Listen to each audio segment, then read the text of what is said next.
The arrival. Admiral Maya Rodriguez stood motionless on the bridge of the EDS Horizon, Earth's most advanced aircraft carrier and flagship of the Pacific Defense Fleet. Through the reinforced viewports, the vast ocean stretched before her, its surface glittering under the morning sun. 23 vessels formed her battle group: destroyers, cruisers, and support ships, all cutting through the water with practiced precision. "Admiral, we're detecting anomalous readings at the edge of our sensor grid," Lieutenant Commander Torres reported, his voice steady despite the sudden tension in his posture. "Multiple objects decelerating from what appears to be faster-than-light velocities." Rodriguez's expression remained impassive, though her pulse quickened. After 17 years commanding Earth's naval forces, she had trained for this moment her entire career. First contact, the day humanity would finally learn they weren't alone. "Alert all fleet commands," she ordered. "Initiate Protocol Omega-7. Every vessel at combat readiness within 3 minutes." Within seconds, alarms blared across all ships in the battle group. Across the globe, similar scenes played out as Earth's unified defense forces activated contingency plans developed decades earlier. In orbit, the 14 space platforms of the Global Defense Network powered up their systems, massive railguns orienting toward the approaching objects. "Display the incoming vessels," Rodriguez commanded. The holographic display flickered to life at the center of the bridge, showing 9 massive objects slowing as they approached Earth orbit. They were unlike anything human engineers had designed: elongated structures with crystalline protrusions and a strange organic quality to their hulls, as though they had been grown rather than built. "Size comparison analysis," Rodriguez said. The computer obliged, placing a model of the horizon alongside one of the alien vessels. The carrier, at nearly 450 meters long and weighing over 90,000 tons, appeared insignificant beside the alien craft. "Each vessel is approximately 2.5 kilometers in length," Torres reported. "Mass estimates are difficult to calculate given their unusual composition." Rodriguez nodded. "And their approach vector?" "They're maintaining position just beyond lunar orbit. No aggressive movements detected." "Yet," Rodriguez added, she activated the fleet-wide communication system. "All vessels maintain formation. Weapon systems on standby, but do not target unless I give the command. Let's not start an interstellar war on first contact." As the alien vessels held their position, humanity waited. Government leaders gathered in emergency sessions, military forces worldwide shifted to high alert, and civilians, initially panicked as news broke, gathered around screens watching history unfold. 4 hours after their arrival, the aliens initiated contact. "Admiral, we're receiving a transmission," Communications Officer Chen announced. "It's directed specifically at the horizon." Rodriguez raised an eyebrow. "They've identified our command structure." "Interesting. Put it through." The main display shifted, and for the first time, humanity gazed upon their cosmic visitors. The being on screen had a vaguely humanoid shape, a central torso with 4 limbs, and an elongated head. But any similarity ended there. Its skin was a luminescent silver blue with intricate patterns that seemed to flow like liquid metal. 3 eyes arranged in a triangular pattern studied them with unmistakable intelligence. "Greetings, vessels of Earth," the alien spoke, its words translated by an unseen mechanism. "I am Envoy Sarek of the Novalith Confederation. We come to assess your civilization's readiness for introduction to the greater galactic community." Rodriguez stepped forward. "I am Admiral Maya Rodriguez of the Earth United Defense Fleet. Your arrival was unexpected. Our protocols for first contact would have suggested a more gradual approach." The alien's patterns shifted, perhaps indicating emotion. "We have observed your world for some time. Your recent advancements in quantum communications suggested you were approaching the threshold for interstellar recognition." Rodriguez's eyes narrowed slightly. They'd been watching. How long, and why reveal themselves now? "We welcome peaceful exchange," she responded carefully. However, the approach of 9 vessels of your size without prior communication could be interpreted as threatening. I'm sure you understand our caution. Of course, Admiral. Our ways differ. Perhaps we could demonstrate our peaceful intentions with a formal meeting. Our observations indicate your species values face-to-face diplomatic exchange. Over the next 36 hours, arrangements were made.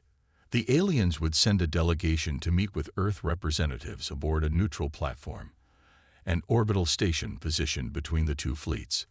As preparations continued, Rodriguez received a secure transmission from General Catry of Global Intelligence Command. Maya, our deep space monitoring array detected something unusual. Catry's face was grim on the secure channel. Before these vessels announced themselves, they deployed smaller craft.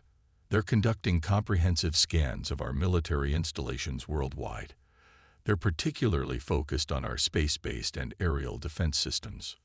Rodriguez's jaw tightened. So this isn't just a diplomatic mission. Intelligence suggests it's an assessment. They want to know our strength. Then let's show them exactly what humanity is capable of, Rodriguez replied, a plan already forming in her mind. The day of the diplomatic meeting arrived with tension thick in the air. The alien shuttle approached the orbital platform, a smooth teardrop-shaped craft that moved with impossible grace through Earth's atmosphere. Rodriguez had arranged for the meeting as the Pacific Fleet conducted what she officially termed scheduled exercises. As the alien delegation stepped onto the platform, led by Envoy Sarek and flanked by what appeared to be military advisors, Rodriguez greeted them with formal courtesy. The viewing windows offered a clear view of Earth below, and of the waters where her fleet was positioned.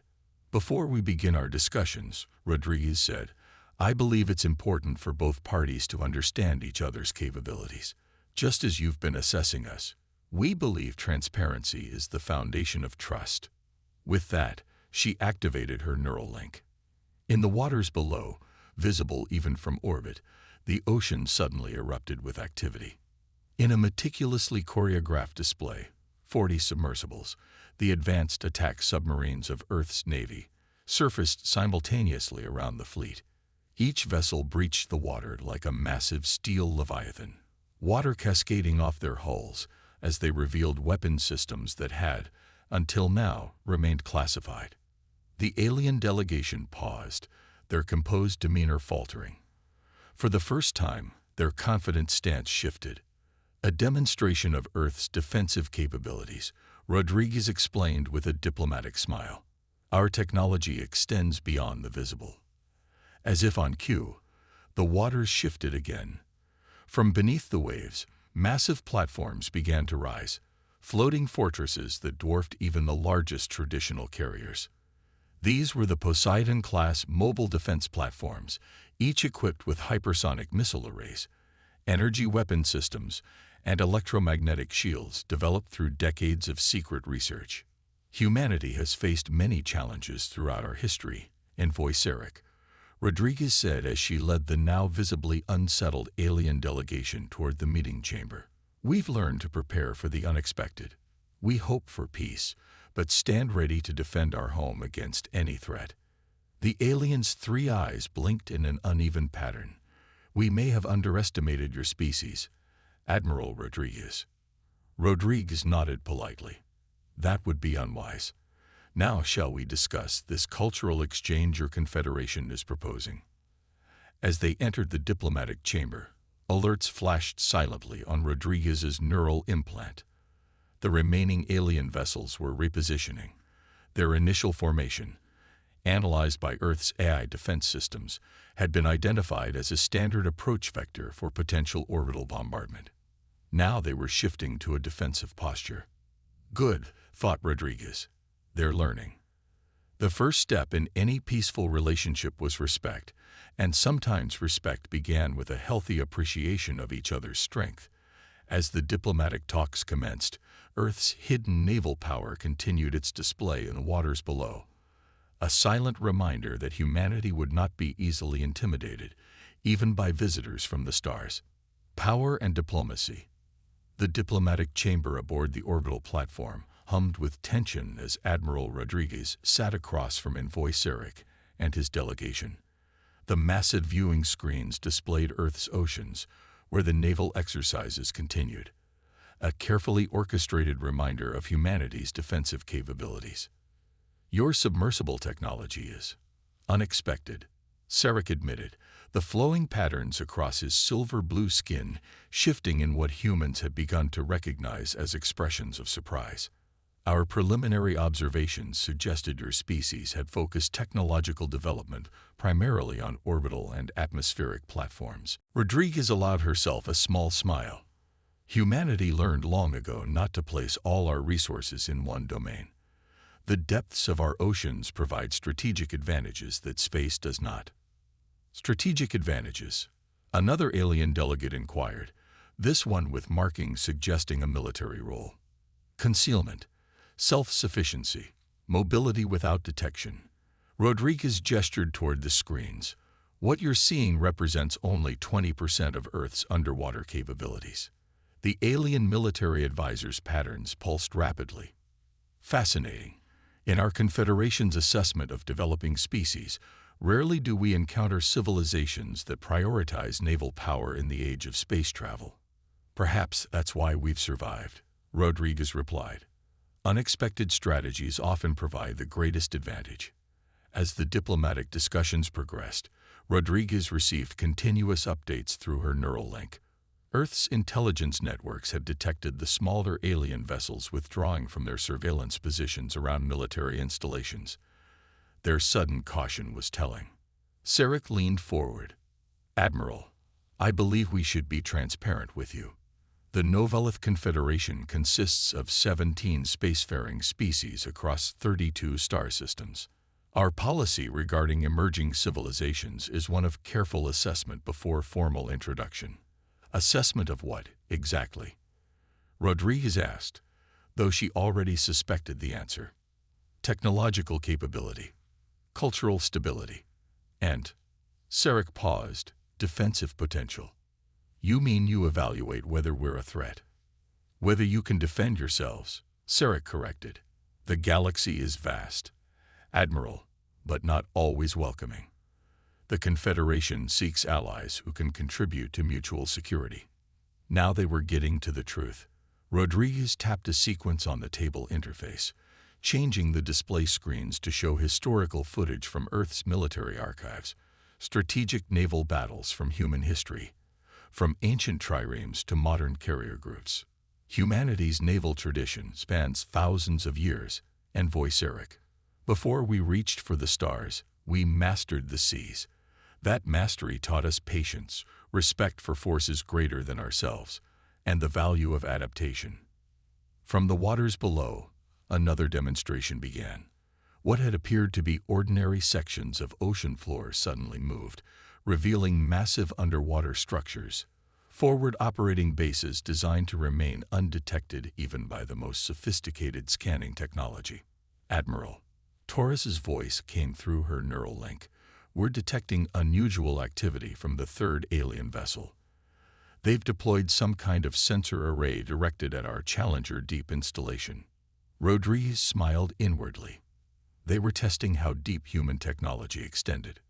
"Your species has many secrets, Admiral Rodriguez," Sarek observed, "as do we all. Perhaps this is why first contact protocols exist, to gradually build trust. Trust is earned, Envoy, as is respect." Rodriguez leaned forward. "Your vessels arrived unannounced, positioned in what our military analysts identified as an attack formation. You deployed surveillance craft to assess our defenses before revealing yourselves. These are not the actions of a purely diplomatic mission." For a moment, silence filled the chamber. Then, surprisingly, Sarek's patterns rippled in what resembled amusement. "You are correct, Admiral. Forgive our cautious approach. In our experience, civilizations capable of quantum communications are often on the verge of developing interstellar travel. Such civilizations sometimes expand rapidly, without understanding the complex political landscape they're entering. You came to determine whether we were a threat or an asset," Rodriguez concluded. We came to determine what role Earth might play in an increasingly complicated galactic neighborhood, Sarek corrected. And I believe we have our answer. The alien delegate tapped a sequence on a crystalline device, and the chamber's central holographic display activated, showing a region of space far beyond Earth's solar system. Dozens of vessel signatures moved in formation. The Scorvid Collective, Sarek explained, a highly aggressive species coalition expanding from the Cygnus arm. They've shown particular interest in water-rich worlds. Rodriguez studied the display, years of tactical training automatically assessing movement patterns and formation structure. They're preparing for invasion somewhere. Correct. They've already subjugated 3 developing civilizations in the past solar cycle. Their ships are approaching the edge of Confederation space, and beyond that lies your solar system. The implication was clear. Earth wasn't being assessed merely as a potential member of some galactic club. It was being evaluated as a potential ally against an imminent threat. So the truth emerges, Rodriguez said. You need our help. We need each other, Admiral, Sarek replied. The Confederation has superior space technology, but our member species evolved primarily on low-gravity worlds with minimal surface water. Our naval and underwater warfare capability is limited. Rodriguez nodded, understanding dawning. And you believe these Scorvid will target Earth? We believe they already have. Their long-range scouts were detected near your Kuiper belt 3 months ago. That accelerated our decision to make contact. The diplomatic chamber suddenly became a war room as Sarek shared intelligence about the Scorvid Collective, their tactics, technology, and weaknesses. They preferred overwhelming force, attacking from orbit to disable planetary defenses before deploying aquatic ground forces. Their ships are vulnerable to certain electromagnetic frequencies, Sarek explained, sharing technical data. But deploying weapons at those frequencies requires closer range than our vessels can typically achieve before sustaining critical damage. Rodriguez immediately saw the strategic opportunity. Our submarine fleet could deploy such weapons from underwater, shielded from their initial orbital assault. Precisely why this alliance could benefit both our peoples. Over the next 12 hours, military advisors from both sides developed the framework for humanity's first interstellar defense pact. The Novalith would provide advanced shield technology to protect key Earth installations from orbital bombardment, while Earth's naval forces would prepare specialized underwater strike teams capable of deploying the electromagnetic weapons against Scorvid vessels that entered the atmosphere. As the formal alliance documents were prepared, Rodriguez stood with Sarek at the viewing window, watching Earth rotate below. Your people have surprised us, Admiral. Few species develop such comprehensive underwater capabilities before achieving interstellar travel. Perhaps that's exactly why you should be glad we found each other when we did, Rodriguez replied. The greatest strength often comes from combining different approaches. Sarek's patterns formed what Rodriguez had come to recognize as their equivalent of a contemplative expression. There is an old saying among the founding species of the Confederation. The stars unite those the void would divide. We have a similar concept on Earth, Rodriguez said. Unity in diversity. 3 days after the historic first contact, a joint Earth-Novalith defense fleet departed the solar system, bound for the edge of Confederation space. Aboard the Horizon, now retrofitted with Novalith shield technology, Admiral Rodriguez stood at the command center, watching as Earth grew smaller on the view screens. Humanity had prepared for first contact for generations, developing protocols, imagining countless scenarios. None had predicted that Earth's mastery of the oceans, a technology some had considered obsolete in the space age, would become their greatest strength when facing the stars. As the combined fleet prepared for its first jump to faster-than-light travel, Rodriguez thought about the irony. Humanity had looked to the stars for so long, dreaming of what lay beyond, never imagining that their true value to the galaxy would come from their mastery of the depths. The Scorvid Collective would soon learn what the Novalith Confederation already had. Underestimating humanity was a serious mistake, one that neither the ocean nor the void of space would forgive. Retriclaude can make mistakes. Please double-check responses.